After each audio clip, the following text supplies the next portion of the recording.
Ladies and gentlemen, we're about to see the hypocrisy of media in general and just the disingenuous and duplicitous nature of publishing companies that won't publish anyone really close to President Trump or anyone deemed loyal to President Trump, which, by the way, Pence was for most of his tenure as vice president. So it's just interesting. Everything is arbitrary when it comes to President Trump's White House. Everything is completely arbitrary and runs through the oftentimes apoplectic sensibilities of very morally superior liberal Democrats. Mother of all book deals, Pence signed $4 million. He signs a $4 million book deal.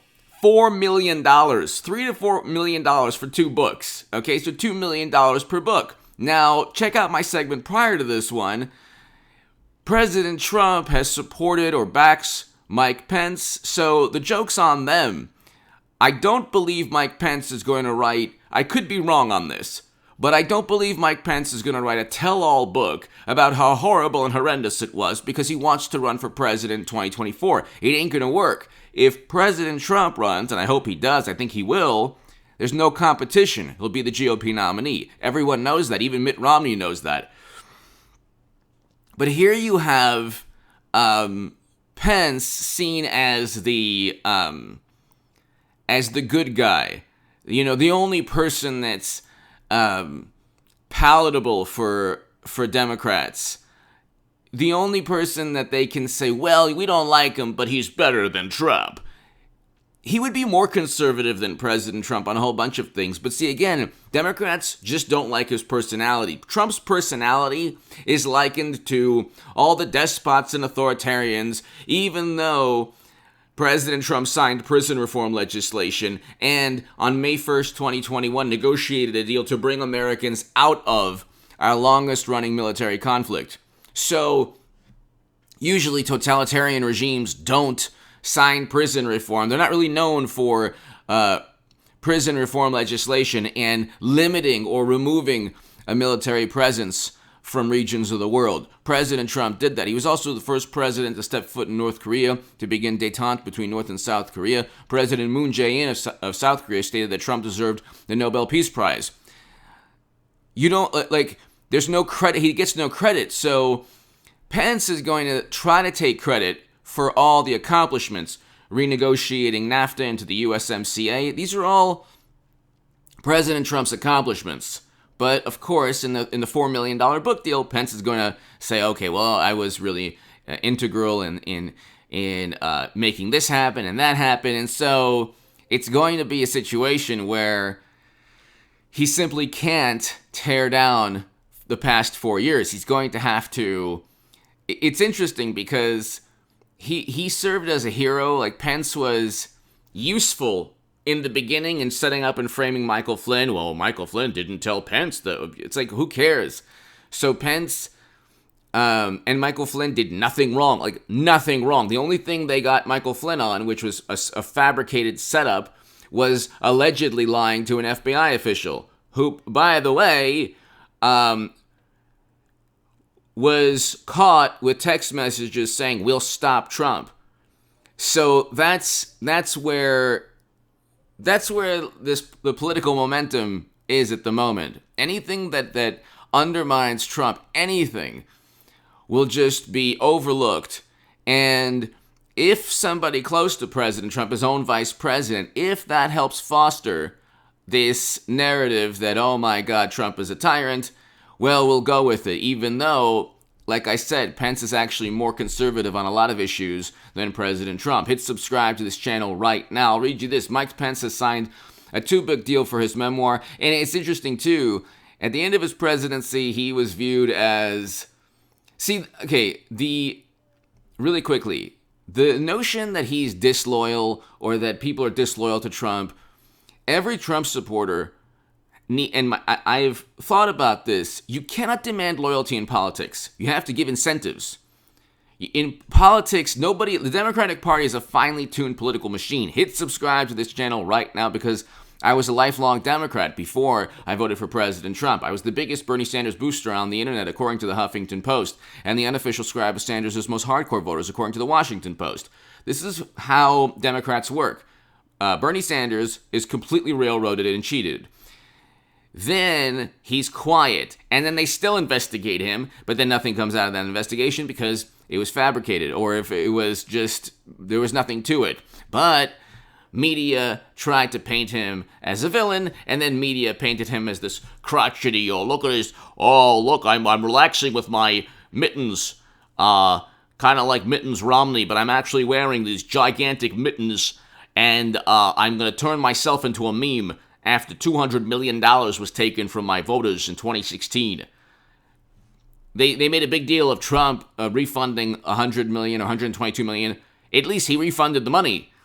You know, it wasn't good that people got recurring payments, but at least they refunded the money. You think Democrats are going to refund 1 cent of the $200 million? Absolutely. When it comes to their primary, they can remove 100,000, 200,000 voters from New York, but they want absolute, like, they want, we don't have to get into the duplicity with the Georgia voting laws. The main thing with this story is I'll just read you this. Mike Pence has signed a 2-book deal for his memoir that is reported to be worth millions of dollars, $2 to $4 million, making him one of the first of the former President Donald Trump's inner circle to announce such a lucrative arrangement. That's because he fits the narrative. He helped make Trump look like a tyrant, okay? Because he didn't back Trump's claims. He kind of did at the end, by the way, which is hilarious. But he didn't really back Trump's claims. And so media said, you see how good of a person Mike Pence is? Just like when they defended Raffensperger and Kemp. They say, oh, you see how good of a person Kemp and Raffensperger are. Then Kemp and Raffensperger proved that they were Republicans and enacted laws that, even the Washington Post says, expand access in a certain way. They don't restrict anyone. It's not a restriction to go from 6 months to 3 months in terms of an application for early voting. How is that this big problem? 3 months is not enough? Voter ID just simply proving that you live in a location to get a mail-in? What is wrong with that? I want to know what's wrong with that. So it is restrictive to actually prove you live in a location to get a mail-in. That's restricting. But like, it's pretty unbelievable. It's pretty unbelievable, the entire spin. But here, quote, I'm grateful to have the opportunity to tell the story of my life in public service. I love when they say this, public service. Can you imagine Trump saying public service? He would never use that phrase. He would never use that phrase. It's the most public service to the American people from serving in Congress. I look forward to working with the outstanding team at Simon & Schuster to invite readers on a journey from a small town in Indiana to Washington, D.C. Pence is the good Republican. Trump is the nightmarish orange monster. This is why he's getting the book deal. This is why everything is geared towards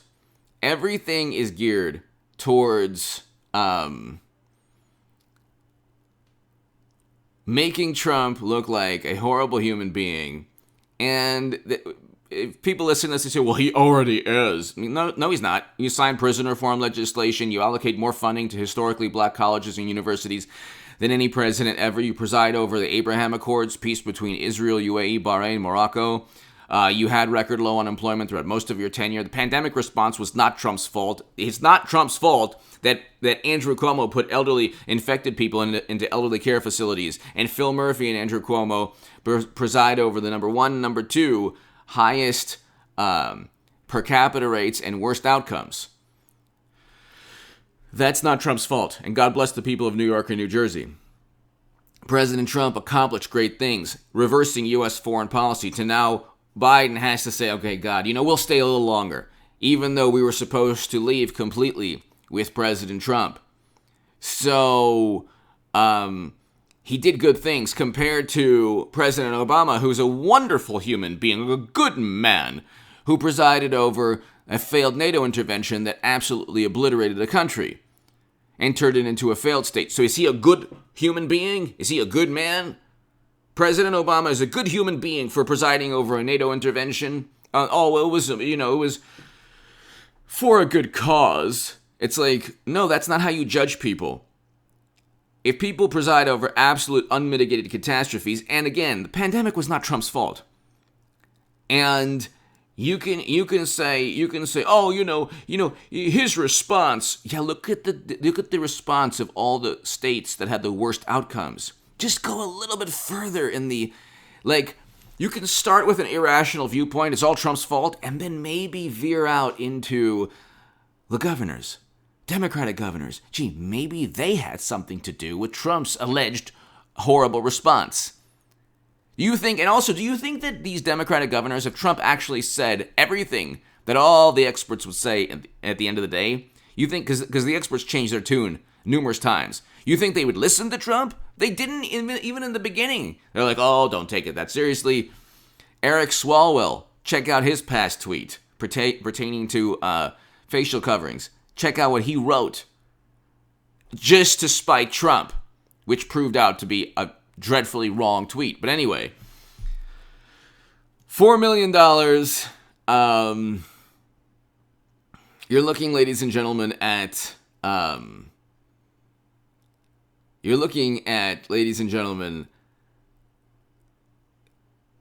joke being on them. This is actually going to help Trump, because they're already, Pence cannot distance himself too far from President Trump, especially not now. Maybe during, in 4 years from now when they're trying to run against each other, but maybe not now. Definitely not now. So you're actually giving a platform to elevate President Trump's accomplishments by trying to elevate Mike Pence. Give me your thoughts below. Hit subscribe.